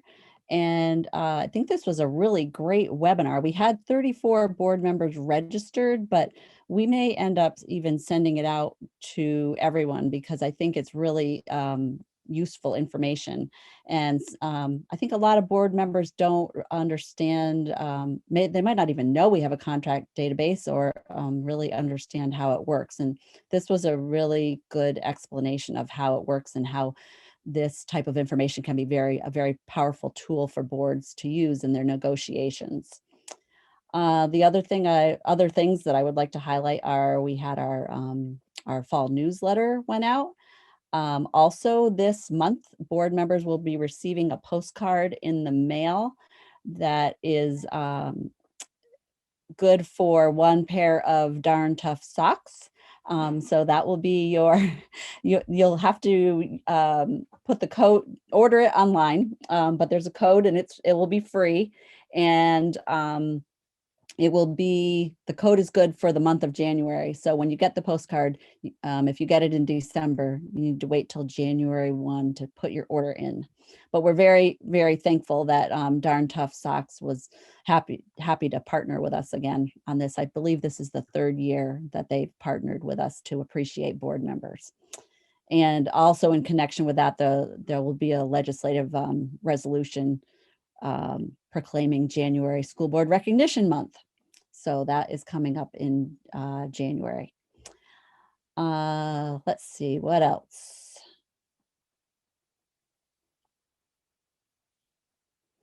We're currently working with 2 school boards on strategic plans. Susan has been very busy conducting board trainings. She conducted 2 board trainings in November and 1 is scheduled for December and additional 1 in January. I am working with a school board on a superintendent evaluation. I met with them last week and we'll be getting their survey out this week. And Susan is working with one SU on a superintendent search, and that we may have others coming up. And Sue, yep, was just curious, the discussions on trying to address substitute teacher shortages. I saw in the legislative, update, you noted the idea of, bringing back retired teachers, giving them the option. Just wondering, are there any other, it's a tough issue. I don't know whether, some good, other good solutions are kind of getting brainstormed. Yes, there was a group that was pulled together by Secretary French, and it included the deputy secretaries of a couple different agencies and some superintendents. I was there. There were, I would say there were probably between 10 and 20 people in that meeting. And I believe that was just the first meeting to start to brainstorm. I actually had to leave it early for another meeting. So I need to email Dan French and see how that meeting ended and what the next steps are.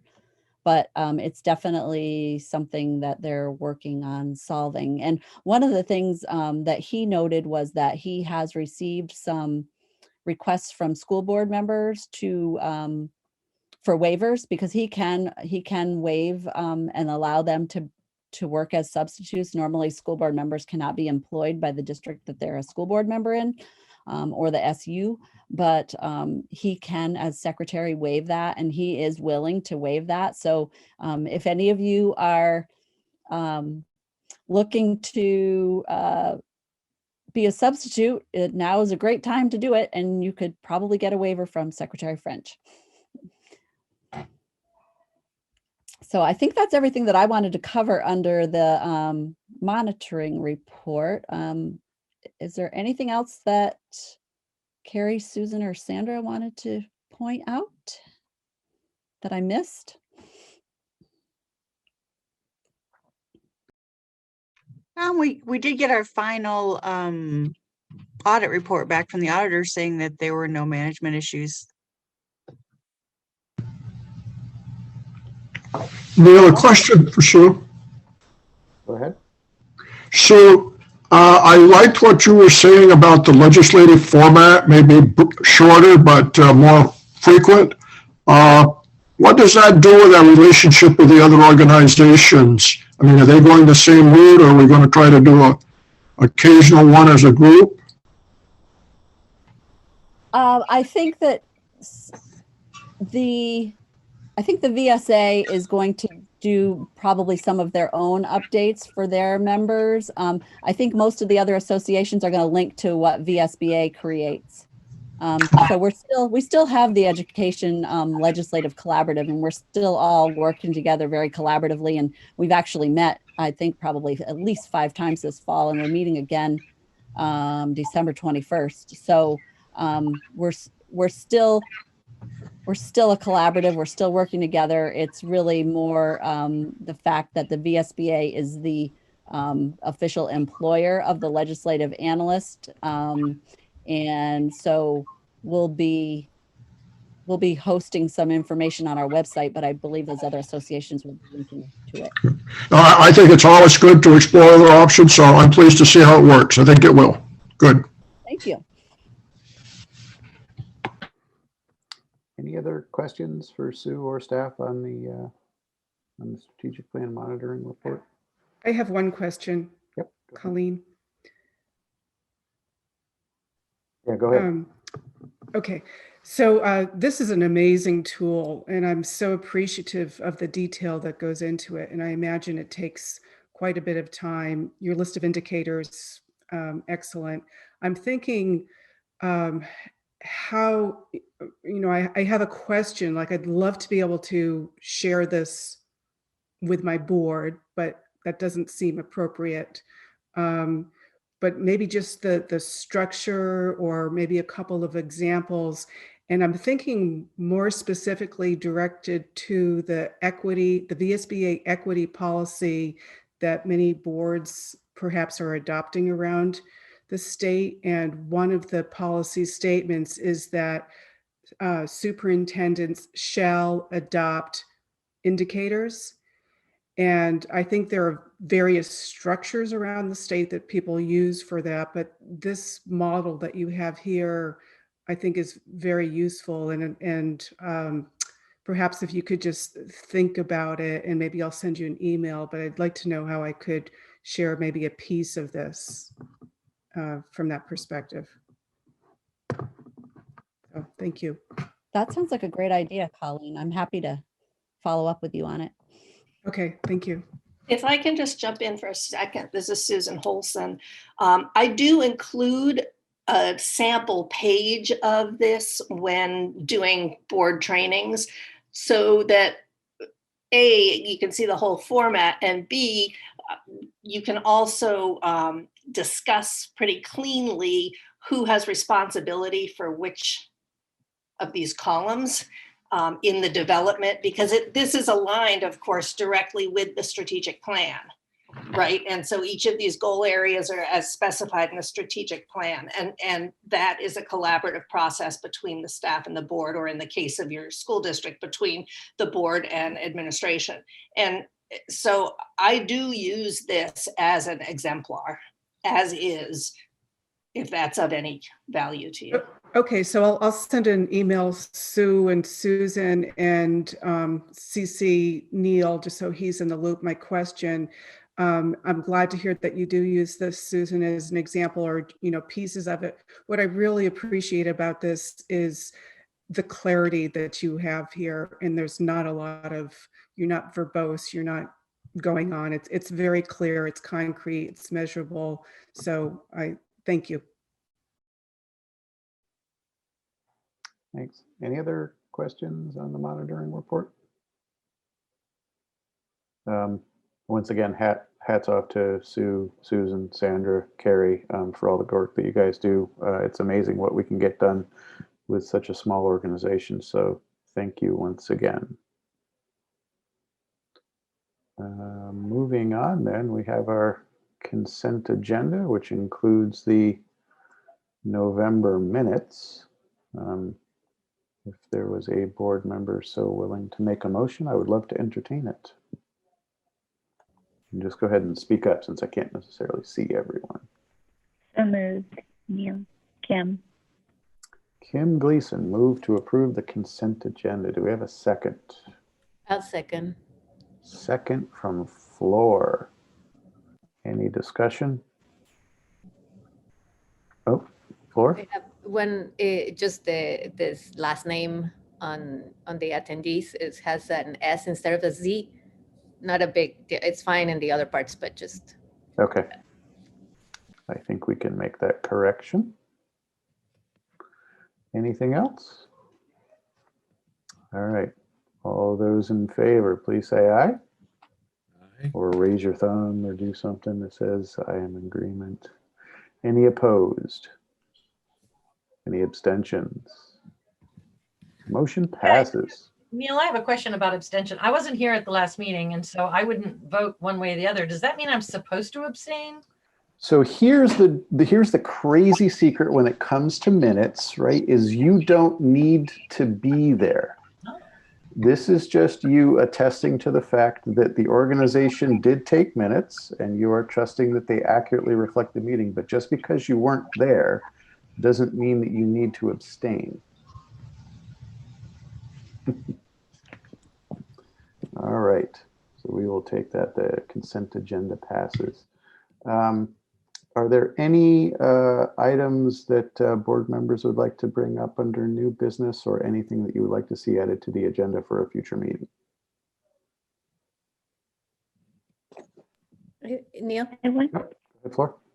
I was Sue and Sandra, we had talked about at some point bringing the Building Bright Futures report into something to consider. Okay. Yeah, I think we can do that.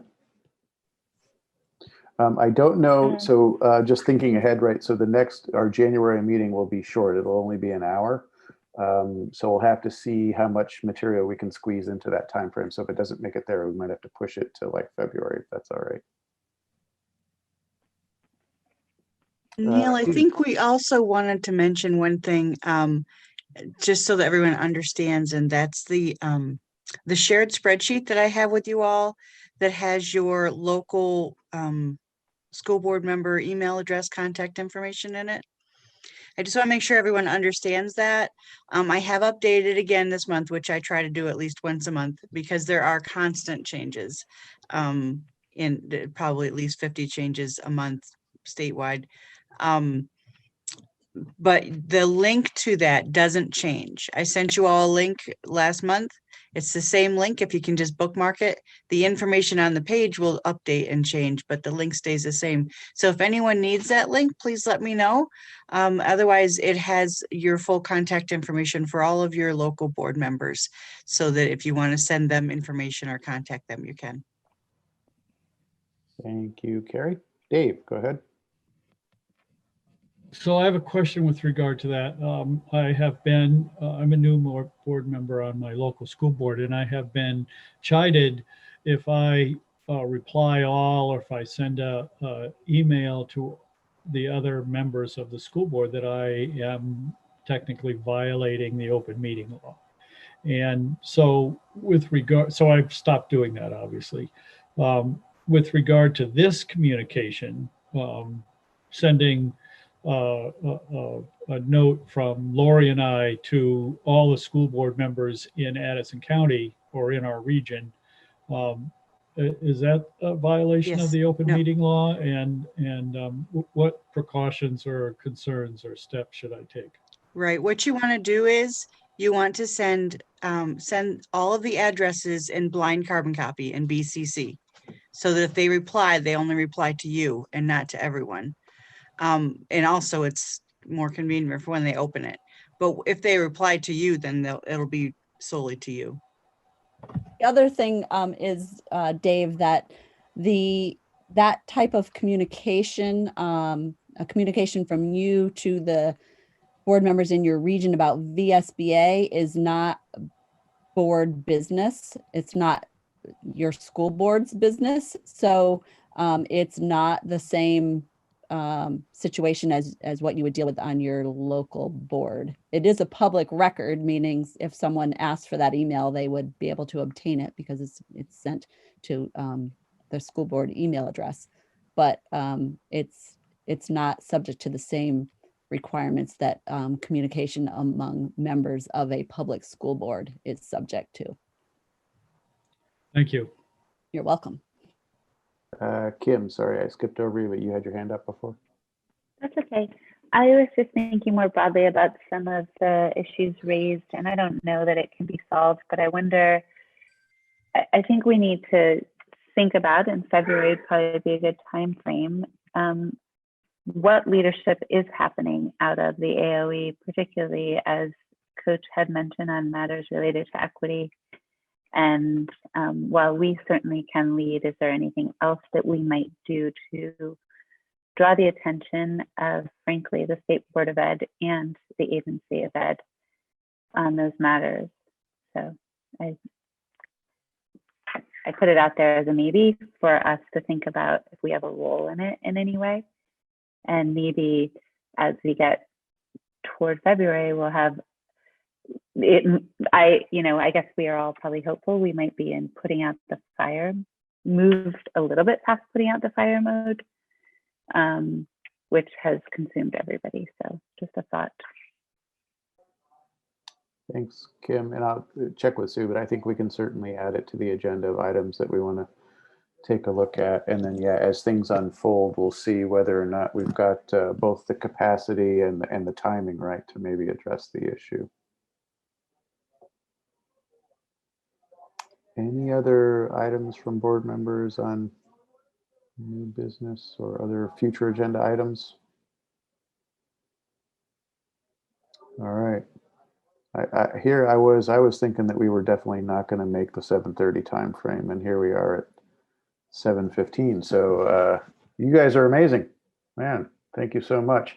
As always, I shouldn't say as always, but I am happy to stick around on this call if other folks just want to let me know how things are going in their district. But if you are looking to get dinner or a drink or just otherwise need to get going, feel free. But I can hang out for a little while longer if you folks want to share how things are going, or just want to bend my ear and just complain about something and not have me say, oh, you shouldn't feel that way. I'll listen. But otherwise, if you need to go, feel free to go. I have a question. Oh. Oh, does anybody else had trouble when they're thinking about the March meeting, getting a hold of a tabulator for our ballots? Some districts have commingled ballots from multiple towns. That was mentioned earlier in another context. And just counting the ballots is problematic because the AOE, of course, has no help to offer. And the Secretary of State has no more tabulators and no help. Just curious. Are tabulators machines or are they people? Tabulators are machines that you run your ballot through. Okay. I wasn't sure if you meant.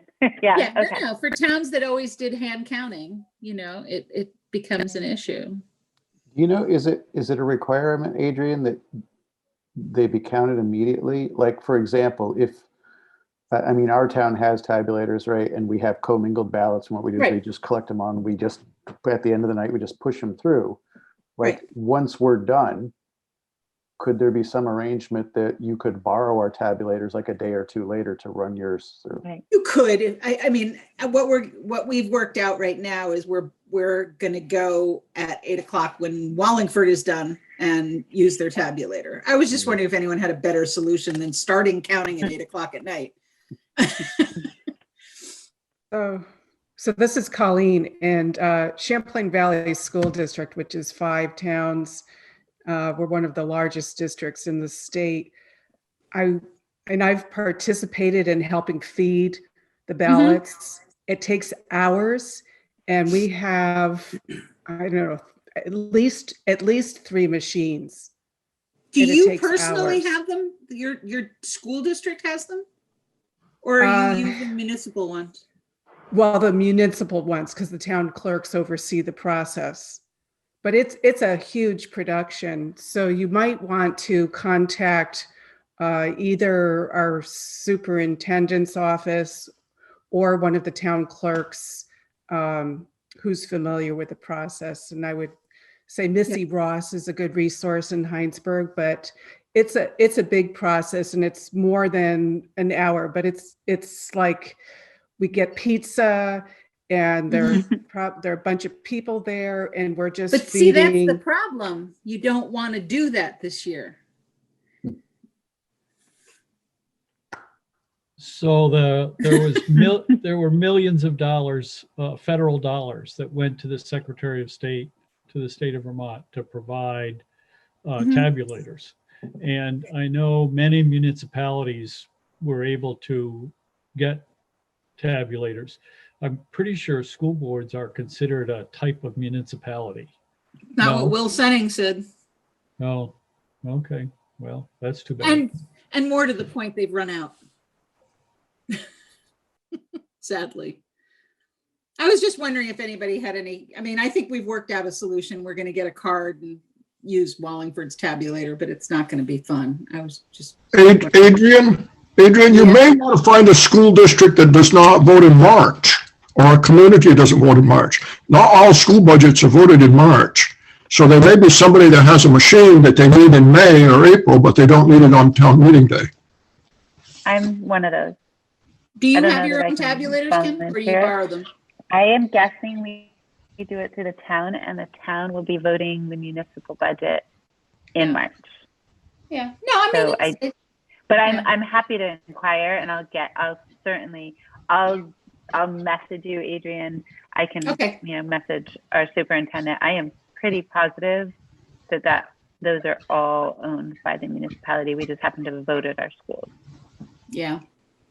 And gang, I've been reminded too, before we get too far along on this, we do need a motion to adjourn at some point before I lose all of you just through attrition. So moved by Adrian, seconded by Kim. All those in favor? Thanks, everybody. Happy holidays. I think Camille's same to gift you. to all of us is that we're done early. Adrian, Yeah. Has your district done an energy efficiency project with in recent years? Yeah. Were you satisfied with the team that you hired to do it? So far, yes. Unfortunately, this is the first full year that we were looking for results, and of course, they're completely kiboshed by the fact that we have windows open and we're heating the great outdoors. But previous to this, at the end of the last school year, it looked like we were making good progress. If you wanted the name, I can send it to you. Yeah, I think, well, they use you as a reference. That's why I asked. Not you, but your school. Oh no, I mean, I would check with Gary Marcy, who's our buildings guy, but the board has been perfectly happy. They were very responsive. They came to meetings whenever we asked. They were good. Yeah, that's what I need to know. Thank you. Yep. All right, folks. Should we call the night? Good night. Night. Thanks for everything, everybody. Have a Happy good evening. holidays, everyone. Happy holidays. Good night. Happy holidays. Happy holidays. Thank you. Good night.